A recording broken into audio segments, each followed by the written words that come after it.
So I am Andrew Dotling, one of the co-founders of IDLance. We are what we made up a term of what we are. We are an agency plus, which means that we staff and run learning projects, and the plus comes in because we have a community of over, I think, 1,700 ID related freelancers that we meet with regularly, host events, but we also use that community, not use that community, employ that community to staff and run our learning projects for clients. I think we've got a good mix in the audience here. I think we've got some L&D leaders, and I think we've got some freelance IDs. So overall, it should be a really good chat. Like I said, I'm in Apopka, Florida. If you know about it, I'm right near the Wekiva Springs State Park, and there's manatees there and lots of bears. That's my fun fact. And then we've got Parker. Parker, who are you? Yes, I am the other co-founder, but I'm not the better half. I can say that. We're So, equal. yeah, welcome everybody. My name is Parker Grant, and Andrea and I started IDLance about 5 years ago, and so we're excited, as she explained, that we're an agency plus. And we're also excited today to introduce you to Josh Bersin. The reason we asked if he could join us today was because we found that it's been a kind of a chaotic year for 2025. Like a lot of people are wondering what's going to happen next year. And Josh's business focuses on the research and looking ahead and finding out what the trends are and where we're going. So we're very pleased that he's able to join us. And so I'd like to turn the floor over to Josh to introduce himself. Thank you, Parker. Yeah, I've been working in HR and training in L&D since '98. Prior to that, I was in sales and marketing and product management and technology companies. And what happened was I went to work in an e-learning company in the early days. And then when the dot-bomb crash happened and I was laid off, I decided I wanted to be an analyst. And so for the last 25 years, I've been studying through interviews and surveys and conversations with a lot of you guys what's going on in the world of HR and technology and L&D. So I've been doing this for a while, and I've written a book.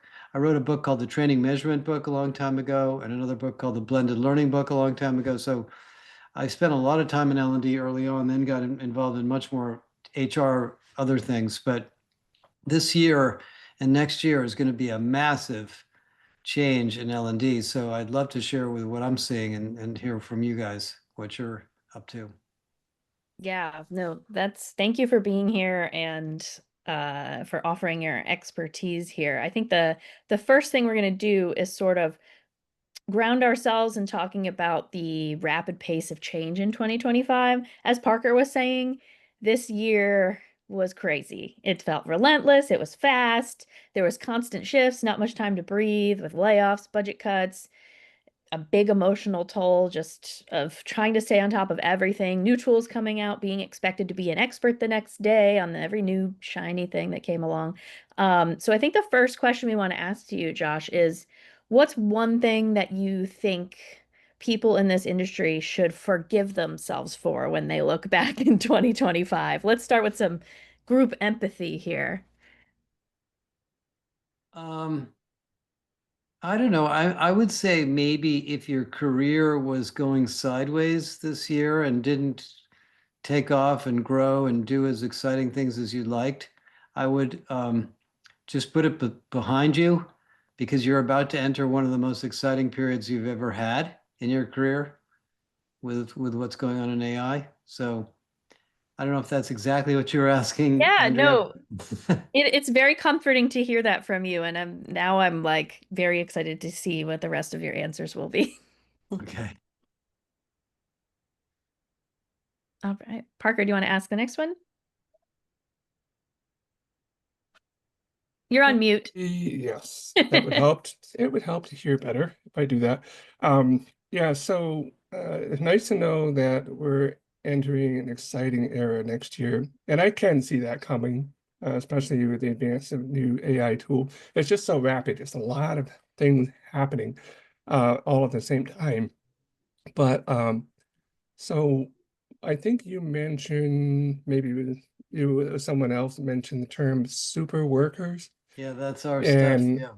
Mhm. yeah, so what role does L&D play in developing super workers, and how can teams embrace AI without losing the human side, that human touch that we have in learning?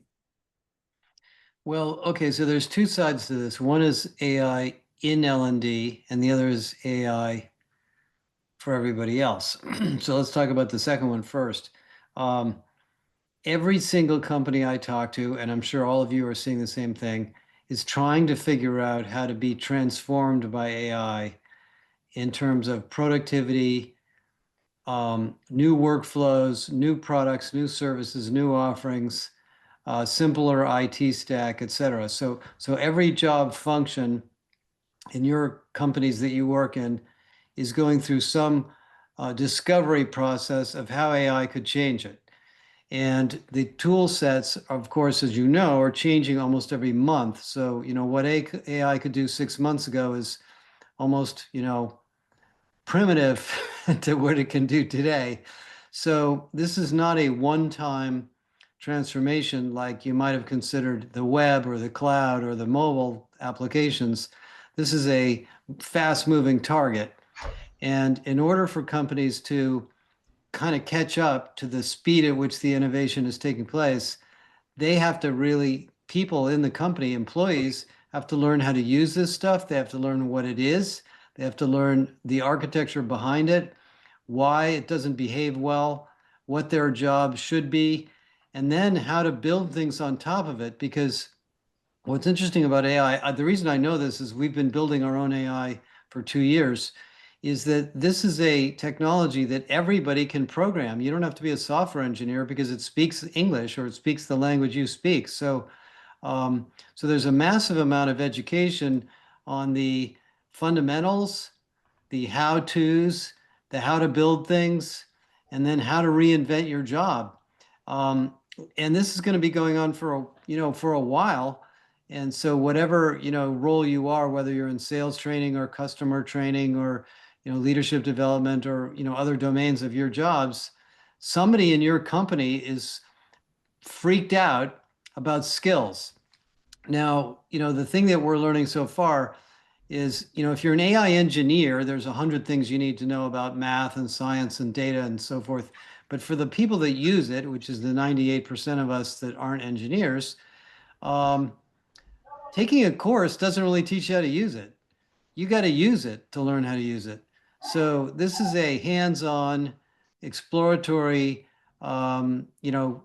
type of learning experience. And so I think for you, those of you that are designers thinking about the learning experience around this, it's not, an online course that you click through and then suddenly you're done. It's much more collaborative. So I think it sort of tests your complex problem solving thinking on how you're going to deal with this ongoing education process. It's a very cultural education process. And then inside of L&D, we can talk about that next. That's another massive change going on that we can talk about. Yeah, that's a good point. Now, in corporations, what do you find when you work with your clients, Josh? Is there a sense of urgency yet with the people Oh that my are trying God, to adopt yes. AI? It's Or the number one thing on everybody's mind. It's okay, every single company. Every CHRO, every HR person I talk to is here's why. Um, you probably know that in the United States alone, somewhere around $1.2 trillion of new capital went into AI infrastructure just this year, and it's only 10 months into the year. That is almost 2.5% of the GDP. I don't know that we've ever lived through, I can't remember a time, this might have been in World War II, where the country spent so much money on one thing with expectations that it's going to pay off in the future. And we could debate, whether that $1.2 trillion will ever get paid off or not. And people are beginning to debate it. But anyway, it's happened. And then what that means is that CEOs in virtually every industry um, are being asked by investors, either public or private, okay, what's your AI strategy? How are you going to take advantage of all this stuff to improve productivity, scale, growth, whatever? And the employees in the company are saying, okay, I think you're going to do, I'm worried you're going to do away with my job. I want you to tell me what you're going to do for me. How are you going to teach me about AI so I don't get laid off? That's the reason the job market is frozen. All of those dynamics have collided at the same time at the time where there are no end-to-end solutions available, very few. So we've got this urgent need to figure out how to take all of these tools that everybody's trying to sell us, whether it be the Microsoft Copilot or Galileo or wherever it may be, and learn how to use them in a positive way. And I think most people know that, yeah, ChatGPT is great. I can write articles, I can analyze spreadsheets, I can create graphics, images, etc. But what's the ROI of that? Is it paying off? And is the company going to see a financial return? Because this stuff's expensive. Um, companies that bought the Microsoft Copilot spend $30 a month per employee, which is a lot. SAP now charges fees for AI usage. Most of these tools, the vendors are starting to jack up their prices because they're paying a fortune to run the AI because there's a nuclear power plant that was just built to run this stuff. So we're talking about a big costly infrastructure that everybody is betting on. And so if we can't teach people how to use it and redesign our jobs around it, there's going to be a bunch of layoffs. So, by the way, and the economy in the US is slowing down now, more significantly every month. So there's a lot of pressure there. And I look at it as opportunity. What a super worker is, the reason we came up with that was about a year ago, is in the early days of AI, everybody thought it was going to replace jobs and there were going to be no people needed. Our companies are going to be run with, like 10 people. Well, that's not true. That's not happened at all. It's not nearly as sophisticated as people think it is. But the question that everybody's asking is, yeah, I feel like a super worker, but am I getting rewarded for it? Am I doing the right things? What about the person sitting next to me? What's my relationship to them with these new tools? How are we going to redesign our team? There's lots of creative invention going on right now in companies to figure this stuff out. And I don't think the book's been written on it. I'm actually working on a book right now called The Superworker Organization that's going to come out next summer. And a lot of it's just about, these different issues and how they're being addressed by different companies at the moment. I do believe in my own, having done this kind of stuff for so long, that this is going to be a 10-year re-engineering thing that's going to go on in companies, and we're going to wake up 10 years from now and we're going to look back and say, wow, in 2025 things were pretty bad.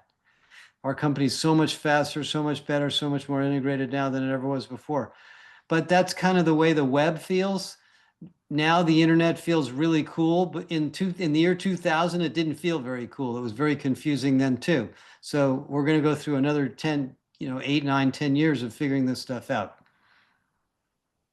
Yeah, and I can't wait to see where this goes. I know from my corporate days, everything was about lean manufacturing, process engineering, making maps of processes.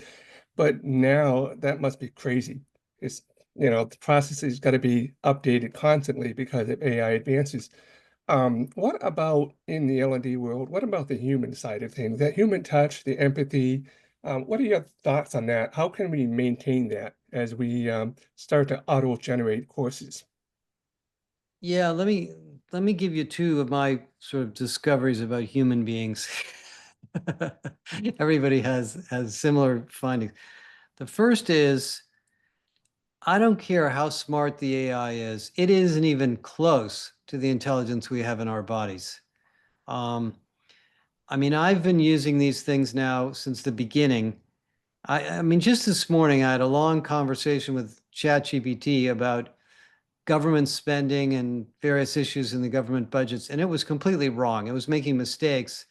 And then I said to it, you just quoted me a statistic that's different from the statistic you'd said before. And the chatbot goes, oops, sorry, I didn't mean to do that. Well, these things are supposed to be smart. They're really not. They're basically big pattern matching algorithms.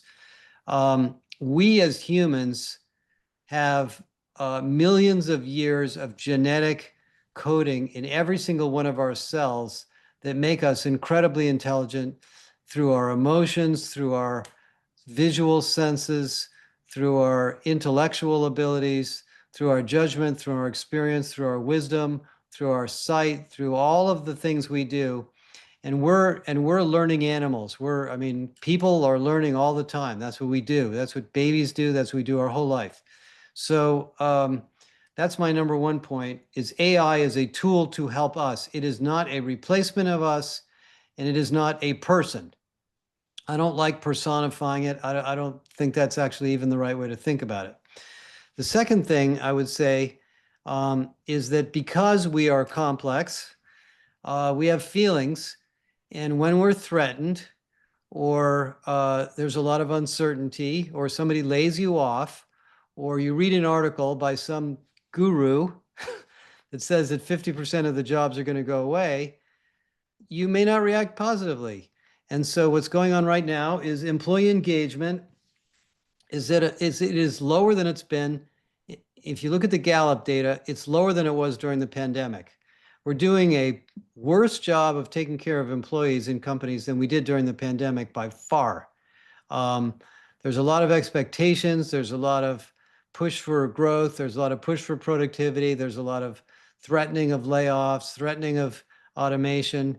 And so if you want to be successful in if your company wants to be successful and you guys want to be successful in L&D, one of our missions, and this is a lot of what HR and L&D is about, is getting people engaged and positive and feeling safe about the role they have. What happens to people, and I wrote about this in the book I wrote called Irresistible, is that when people feel safe and well educated and supported in their jobs, they do extraordinary things. You can see it all the time. People that you never expected to be, high performers in some particular domain, way outperform your expectations if they're given the right environment. And a lot of L&D's job is not just to train people, that's a big part of it, but it's to give them an environment that they feel that they can be successful. Because if they think they can be successful, they will be successful and they'll figure things out. So those are my two comments about the human side of this. Right now, I think the AI guys have been over-glorified. I think some of the CEOs of AI companies have been over-glorified. I mean, I think we have to listen to them. They're trillionaires and they're, making big decisions on lots of things.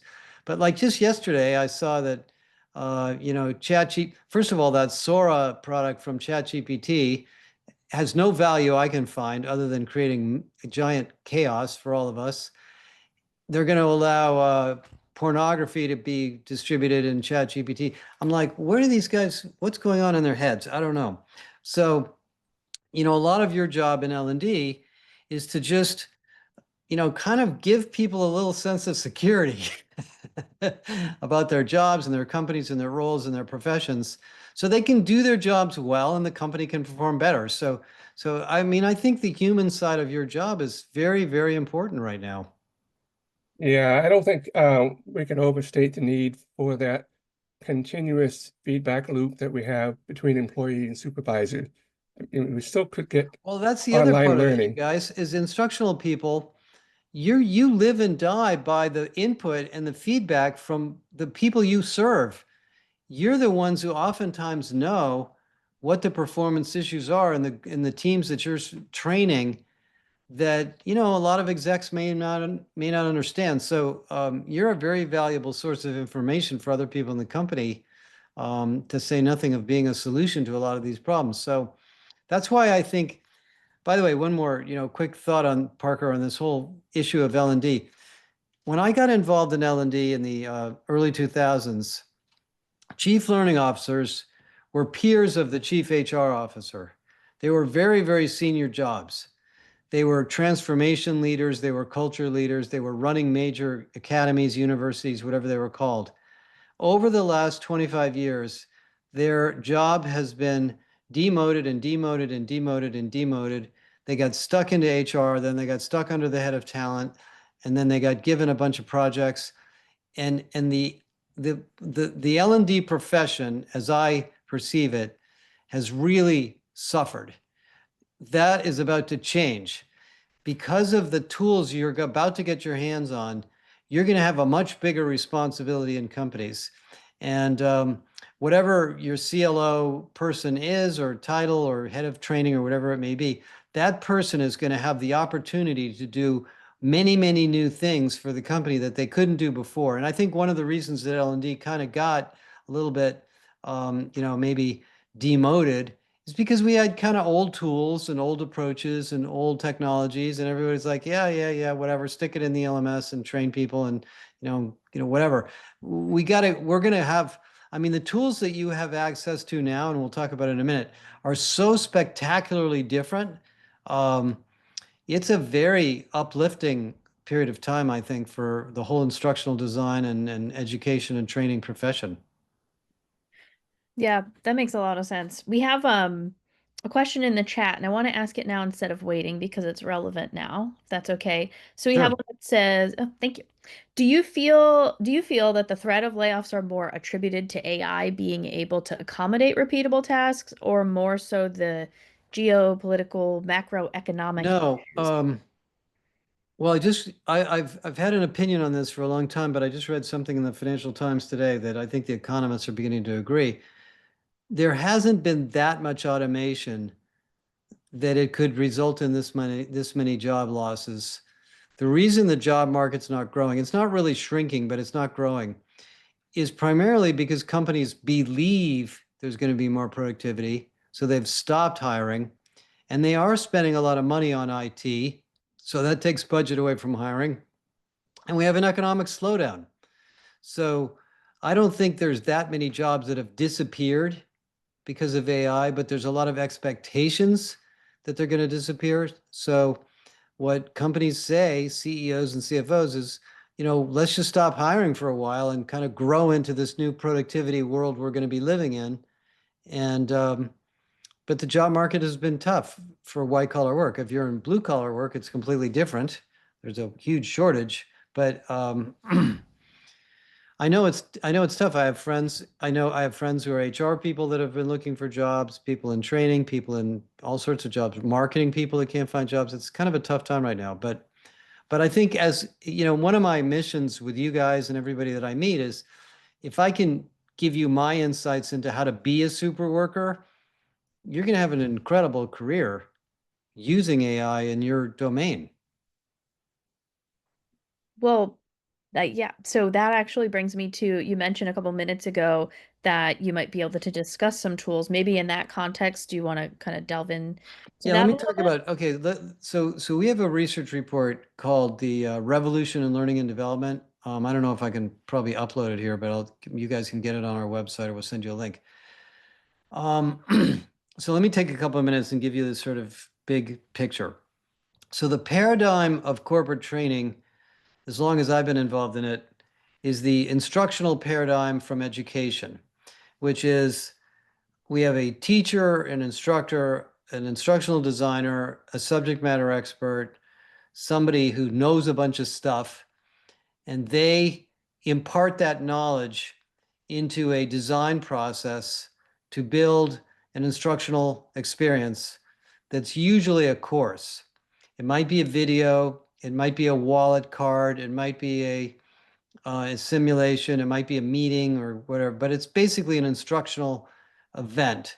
And so going back to school, which is the way school works, we assume that if we take people out of their jobs and we put them into this instructional experience, they will go back to their jobs and do them better. And that's, more or less the way training works. And of course, everybody learns something from a course, and then they apply some of it, but you've seen the forgetting curve. They forget half of it the first day, and then they forget another half the second day, and then within a week they forget most of it, unless they used it. So we try to do simulations, we try to do hands-on, we try to do coaching, we try to do ongoing performance support. So this is sort of our paradigm.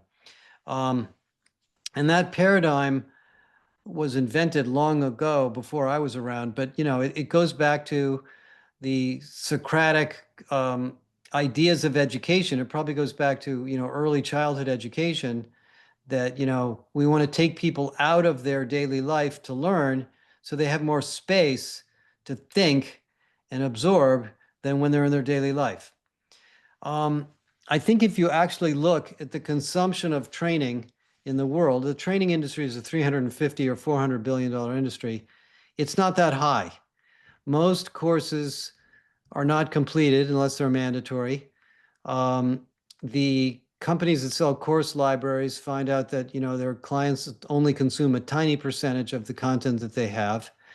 And if you try to measure the ROI of your training, which I wrote a whole book on this, good luck. You can spend a lot of time doing that, and you'll probably convince yourself that it worked, but you may not convince anybody else because there's no way to prove it. It's very hard to prove. And the only thing that ever kind of worked as a way to measure the effectiveness of training was a level 1 survey. Did you like it or not? Would you recommend it to anybody else or not? And that's a very soft measure. So we've been sort of doing this for a long time, like I said, a long time before I got into it. And the instructional designers and you guys have been taught a bunch of techniques to do this. However, fast forward to today, ChatGPT is launched fall 2 years ago. I think it was 2 years ago. Almost a billion users in 2 years, a billion. And the consumption is so great that Sam Altman is going to spend $7 trillion on nuclear power plants just to power the consumption of that one thing. What are people doing with ChatGPT? 60 to 70% of them are learning stuff. They are asking questions. They're getting answers to questions. They're asking a follow-up question. They're asking another question. They're asking about the stock market. They're asking about this and that and this and that. They're going through the learning exercise because the way we learn as humans is by asking questions. That's what little kids do. That's what people do at work. Hey, I don't want to take a course on this, but can you teach me show me how to do this? Well, how come this happens when I do that? What's the answer to this question? How do I find this, et cetera, et cetera, et cetera. So what I believe we're witnessing is proof that the most dynamic way to teach people stuff is to give them a conversational tool of some kind that allows them to learn at their own pace at the rate they want to learn. Some people, like I go to YouTube and I watch half-hour-long videos on stuff I want to learn. That's the way I learn. I also read a lot. I happen to be a voracious reader. It's just the way my mind works. Other people want to listen to podcasts. Other people want to just ask questions. Other people want to sit in a classroom and discuss stuff. So what we're witnessing, I believe, is the paradigm shift away from the publishing model. By the way, the problem with the instructional design model is it's really slow. It takes weeks to months to build a course. You have to translate it into multiple languages. It's really hard to update it. It's out of date the minute you finish it because something else happened. You got to buy an LMS, which is expensive. Then you got to stick it in the LMS. You got to tag the LMS. Nobody knows how to use the LMS because it's too hard to use. So you've got this infrastructure where the course is this beautifully designed thing, and then the LMS is this other thing. And we try to get them to connect to each other, but the APIs are very weak. The SCORM standard is very, very, incomplete. Whereas in this new world, we could create content dynamically. It could be translated into 80 languages. The employee could consume it as they desire, when they desire, with as much or as little time as they want. And we can still do formal education and training and certification as well. So this new paradigm, which I would consider more of the dynamic content paradigm, is radically, radically different. It's not just a faster way to build courses or a faster way to build graphics or scenarios or anything like that. It's not an add-on to the old model. It's a new model. And that's what we're trying to convince people to understand. The reason that I'm passionate about this is two reasons. First of all, I've done this a long time. My business partner, Bill Pelster, was the chief learning officer at Deloitte. And Bill ran the Deloitte University. He helped build Deloitte University. He ran the global LMS for Deloitte. And he knows how complicated it was. He said, I mean, his story is they had 300 or 400 people in India sticking courses into the LMS so that all the different people in the company all over the world could get what they needed. He said, now if I used a tool like Galileo, I would probably need 20 people. I could get rid of 280 of those people and they could do other stuff. So we've learned this. We took, for example, just for those of you that haven't played around with these tools, Galileo Learn, which is the tool that we use, which, by the way, you can get it for $495. You can get the whole thing and learn everything you need to know about AI-powered learning. We took 29 or 30 very complex courses that we built on various aspects of HR and about 500 or 600 small learning assets. And we converted them all over to our AI platform in 5 months, beginning to end. Now they're available in 80 languages. You can go in and use an AI tutor. You can ask it any question. You don't have to take the courses that you want to. I can show you a demo of this if you guys want to see it. This is a very approachable, available kind of technology now to L&D that's ready for prime time. So that's why I think you guys are going to find yourselves in a whole new world as soon as your companies or your budget people give you the money to go out and get something different. I think the LMS market is going to continue to exist, but it's going to be much, much smaller because these tools do so much content generation dynamically. And then if you think about the way it's going to roll out inside the company, most companies have a corporate AI chatbot already. They have the Microsoft Copilot, or they built one, or they use ServiceNow, or they use SAP, or whichever one they use. This learning stuff can connect to that. So instead of going to the learning system or the learning portal or the learning website or whatever it is nobody can find, I could never find it at Deloitte. It was so buried in the whole infrastructure. They can just go to their chatbot and say, I'd like to learn more about accounts receivable. Do you have anything to tell me? And the system will say, yeah, I got a 10-hour course on it. I got a 1-hour course on it. I got a video. By the way, would you like to just ask a question? And I'll just answer your question. So this is radically different. A final thing I'll just mention before we get into other questions is it sort of begs the question of whether we call this training anymore or whether we call it something else. Because it's not just training, it's also enablement. It's also knowledge management. So, I think a year or two from now, a lot of you that work in bigger companies and even in smaller companies, you're not going to be just the training group anymore. You're going to be dealing with bigger issues of how we enable and support people in these roles on an ongoing basis. The reason that is so big is you think about a salesperson or a customer service person or a repair engineer or anybody that's doing something that's very customer centric, and there's a document or a process or a spec sheet or something that describes what to do and how to do it. As soon as that gets updated, you stick the new version in the system, and all of a sudden everybody has updated on their new content. We don't have to build a new course because the course is generated dynamically. These systems suddenly become performance support systems. And I see this in our behavior. I used to go into our academy, maybe every week or two just to kind of check stuff out. Now I can go in there every day and just ask it questions and then get what I need and leave. I don't have to go in there and browse around and look for a course. So, so I think the kind of definition of what you guys do will become a little bit different, and you'll get to think about your job in a more holistic way. Because I know being an instructional designer is sort of a very, in some sense, limited role.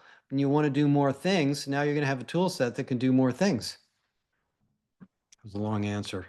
No, that's it. This is why we're here. This is great. And also, the Yes. less that we have to talk, the better. We're boring. You have good stuff. Okay. So we have another question from the chat, which is great that people are actually asking questions. This is delightful.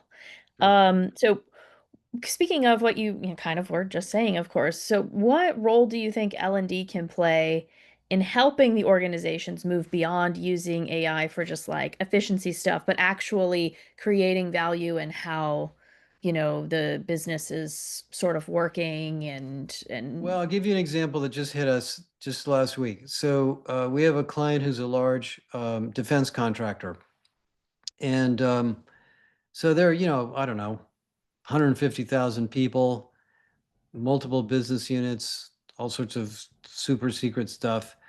And somebody at the very senior level or the board went to the CHRO and said, we need to update our leadership model and our leadership development because we're getting into all these new technologies, drones, all this other stuff, and we don't think our leaders are well aligned. So would you refresh the model? So they come to us and say, we need to redo our leadership model, and we got 90 days to do it.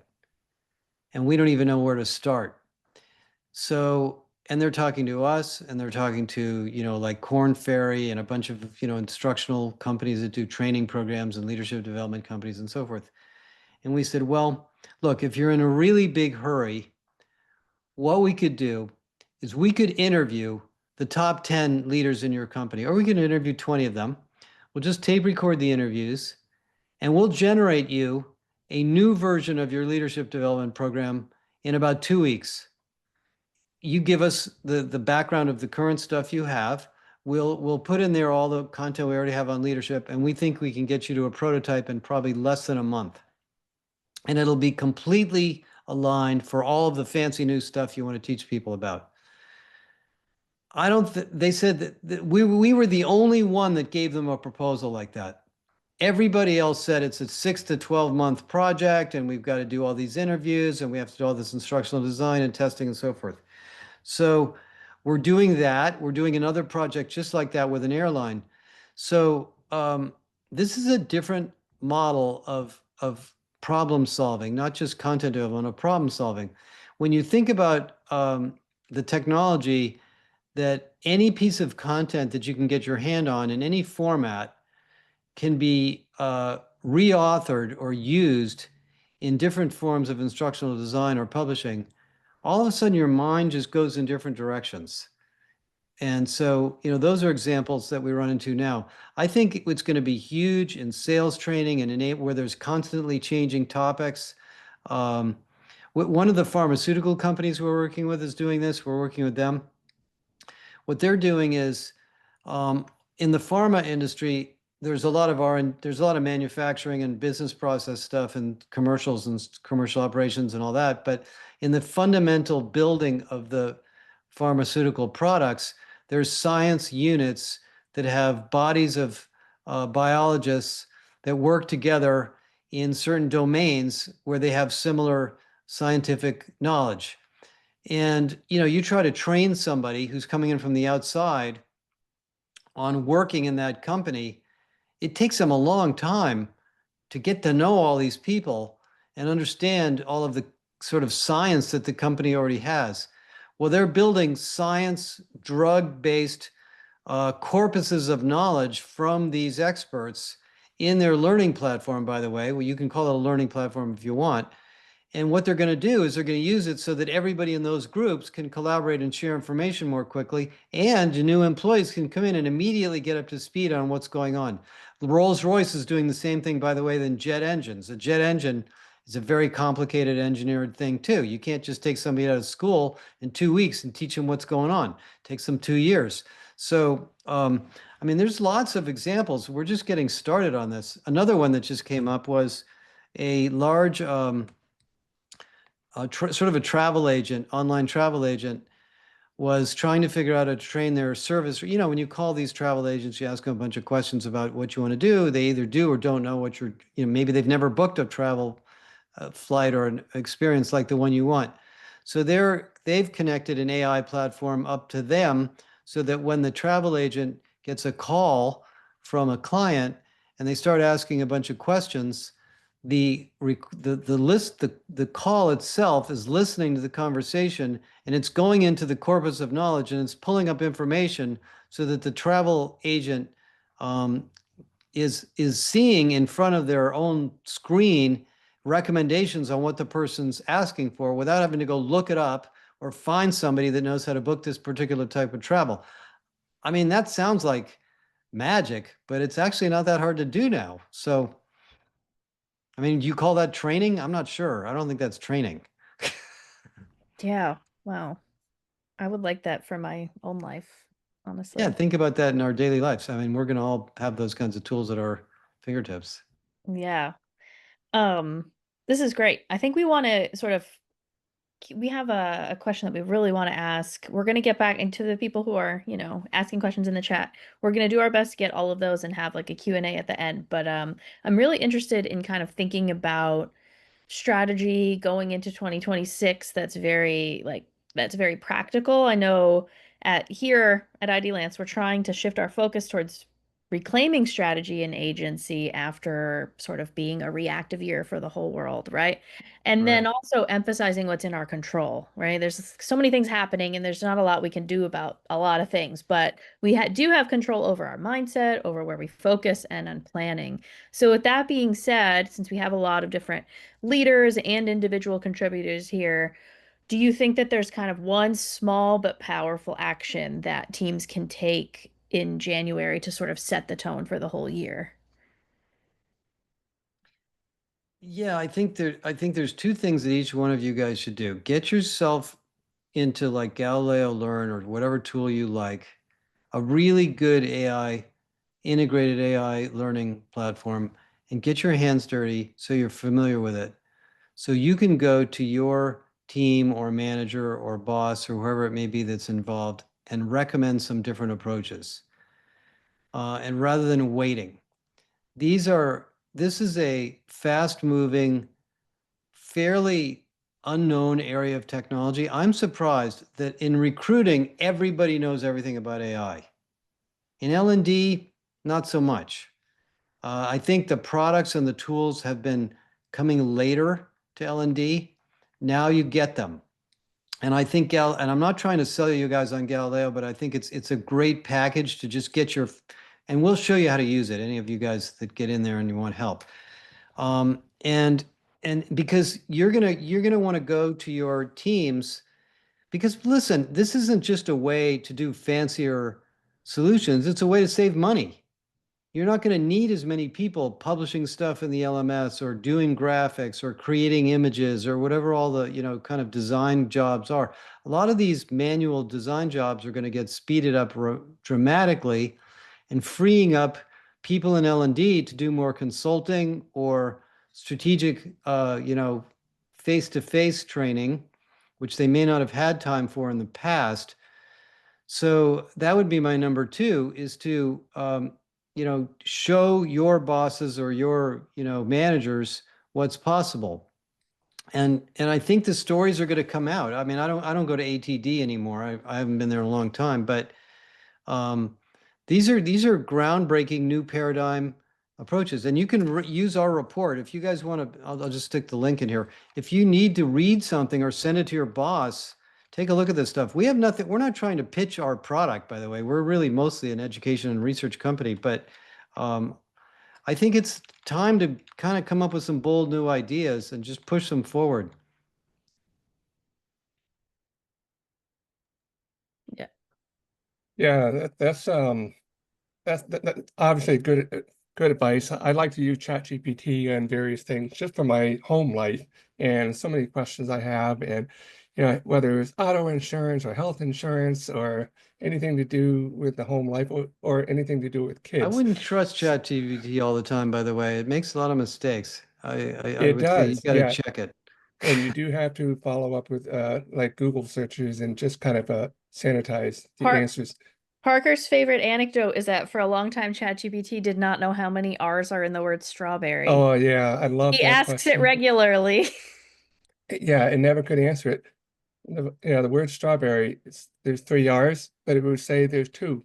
And I would ask the What question. I don't like about it is when it confidently answers you a question and then it turns out to be completely wrong. Yeah, And I then Um, Google know. Yeah, and corrects it it, and doesn't it's cite like, sources. I mean, this is why we built Galileo. It's just some people want to trust these things. yeah. weirdly, it has short-term memory issues because I was, writing one thread, remove M dashes because I don't like M dashes. And it'll do that. And then a couple more inquiries later in the same thread, it forgets. So it continues with the M dashes. So anyway, but yeah, so we are looking forward to The white 2026 paper, I'm and just gonna stick this in here. Okay. yeah. So as we move into 2026, we should diving in, practice using the tool even ahead of 2026. Start using it now. Totally recommended for L&D practitioners. So we have some other questions. Let's see, Meg, do we have anything there we have in the chat box that we wanted to cover? Yep, I've got some. You got them? I have some queued up. Yep. Okay. What do you say when faced with the humongous internal governance resistance slowdown freak out whenever AI is even mentioned as an idea? Well, I mean, there's, in most companies, there's a sort of an AI council or steering committee or IT group, and they're standardizing on some tool set and they're trying to build some infrastructure and data management processes and so forth behind it. I think in this case, your needs are very specialized, and I think you should not wait for them to get you what you want. They're not going to get around to your area very quickly because they've got 100 other areas to think about first. So what we've been doing is you take a tool like Galileo Learn and you show it to the people in your company, they're going to say, great, why don't we just get going? And don't get involved in all of that because they have so many other issues that they're never going to get to yours. Now, the benefit of knowing that group and of having that group is that once you decide what your AI platform looks like, you can plug into their infrastructure and make it more available to the rest of the company through whatever it is that they're building. But I think one of the reasons that L&D is a little bit behind other areas of HR is because the AI groups have not gotten around to this area yet. I think, Sana, the company that we do business with, was just sold for $1 billion. So these L&D AI companies are beginning to become better known, but they're relatively new. So I think you need to kind of push it forward yourself. Yeah, we have a question from the audience here, Dustin Schneider. You raised your hand, so feel free to come on camera Hi, and ask the Dustin. How are question. you? Hey friends, Andrea, Hey, Parker, thank you for setting nice this to see up. you here. Josh, longtime listener, first time caller, appreciate your being here. Sure. One of the things that we're working on now is revamping our onboarding program. I'm curious if you've seen maybe any best practices around how companies can set the tone early on for AI fluency. And maybe a related question is there anything that traditional onboarding needs to stop doing to sort of free up the space for Yeah. that sort of opportunity? Well, I was just talking to a big bank, Standard Chartered Bank, about this, and I mean, in terms of the AI fluency, I think a lot of that is giving people a tool, whatever the corporate tool is, and then having somebody mentor them and coach them, and then have sharing kinds of events where like little hackathons and things where people share with each other. That seems to be the best way to learn this stuff because the courses are, I mean, you can't take that many courses on AI. You just have to start using it. Um, but I think what's going on in onboarding, and this is what I hope more companies do, is it becomes more of an integrated process from new hire through high productivity. Because most companies defined onboarding as a very small task, like here's your desk, here's your phone, here's your email, here's your wallet, your card to get in the building, whatever. It's way more than that, as you know. So what they're doing at Standard Charter is because they do business in 130 countries, they have 130 different ways of doing onboarding, plus to say nothing of the different facilities in each country. So she said, we're going to use an agent tool. They're using ServiceNow, but that's a very expensive way to do it. And we're going to build global onboarding infrastructure that we can build upon to add more things over time, because that's the way you get everybody engaged in the same platform. And I've seen other companies do that over time. The onboarding tools, there are some companies that specialize in it. I forget the names of them, but there's some really good tools that specialize in it. Have been pretty successful, but I think the big change is to sort of think about onboarding as part of the continuum of, supporting people. Does that help? Yeah, perfectly. I appreciate the insights there. Sure. Yeah, considering onboarding more of a journey than an event. Right. And then getting managers involved in it so that they know what the process is. And I mean, one of the most interesting onboarding case studies I did was with the Bank of America. They had this guy that was running sort of the training for all the consumer branches in the United States, and they had really high turnover. And he was kind of an analyst, and he went and he looked at the turnover and he said, there's something weird here. There's no statistical correlation between all this turnover. And he looked at the financial performance of all the little branches relative to the turnover. And of course, he found that the branches that had high turnover had the lowest bank balances because nobody liked going in there because nobody in there knew what they were doing. So he goes, the problem with turnover is related to our financial performance. And so if we can fix the turnover problem, we can improve the financial performance of the bank. So all of a sudden, I can go to my CFO and I can get a whole bunch of money. He goes, okay, but now that I've got all this data, what I realized is it's not a training problem or a sort of onboarding problem. It's a whole problem of how we recruit people. He said, what I discovered was every city in the Bank of America recruits differently. Some go to universities, some go to professional hires, some outsource.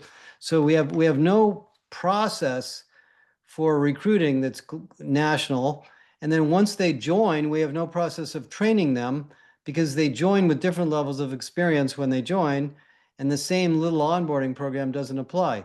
So he basically said the only way we're going to solve this with the hundreds and hundreds of branches they have is we need a call center that's dedicated not only to the recruiting, but to onboarding. That's all they do is onboarding.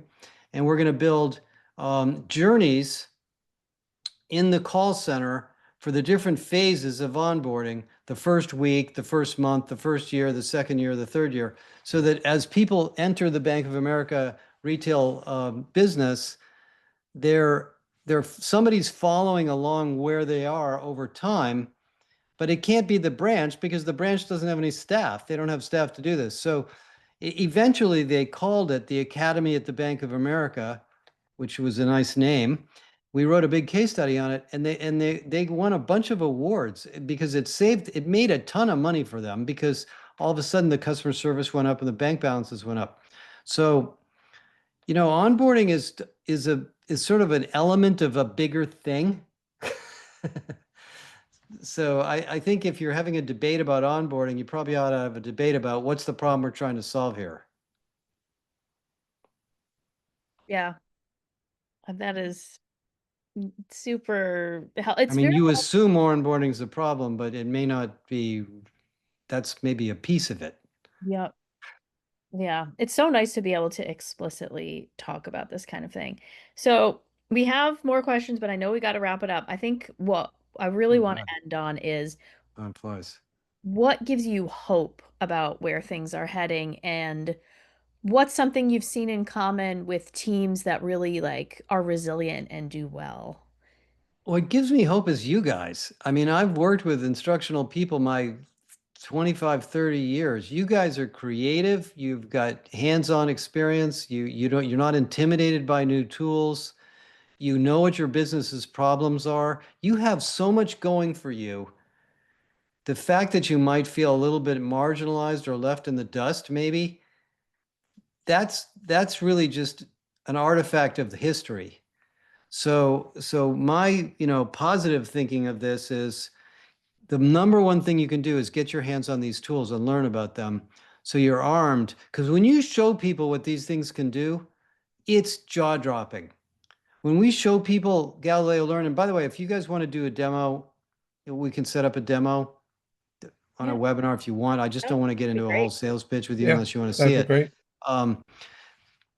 And you need to be that kind of person where you go into your boss or your company and say, hey, you guys, we can do something way, way better than we have in the past. Let me show you what's possible. And they're going to go, wow, all right, help us do this or lead the effort or let's get a project off the ground.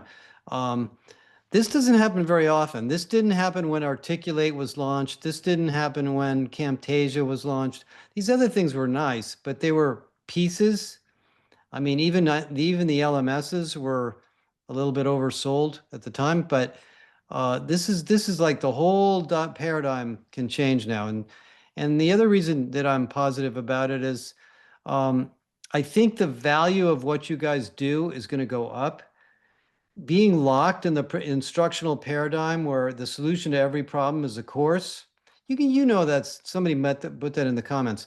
You know that's not what you really want to do, but you haven't been given maybe the flexibility to do other things. All of a sudden, you're going to have a tool set, Yeah. that can just do a lot of different things. And the better you are at it, the more money you're going to make because you're going to be super workers. There's going to be companies that are going to look for people like you guys that are really experts at this, and they're going to be willing to pay you a lot of money. So I think it's a career opportunity. That I feel like that's the best answer I probably could have hoped for in terms of giving us all hope. I do have we will wrap up, but I have the most important question that we always need to ask everybody. Okay, are you ready? Is Yeah. a hot dog a sandwich? It's a mandatory question. I think so. It has bread around it. I would say it is. If we had an eject button for the meeting, I would be ejecting you right now. I don't know what the definition of a sandwich is. I'll look it up. Ask Galileo. I'm sure Galileo will tell me something. Anyway, you guys, I appreciate you letting me kind of fill you in as much as possible. Um, and if there's Yeah. anything more we can do to help you, just let me know. Yeah, thank you. Thank you, Josh. We really appreciate your time and your expertise. And I want to thank everyone who attended today. And for those that did RSVP and did not get to see, we will have a recording. We'll share in a link. I believe Meg, you may be able to share that link in the chat. It'll be at www.idlance.com/a convo with Josh Bersin with hyphens in between each word. So also, I'm very encouraged about the news I'm hearing from Josh about 2026 and the rise of the super worker.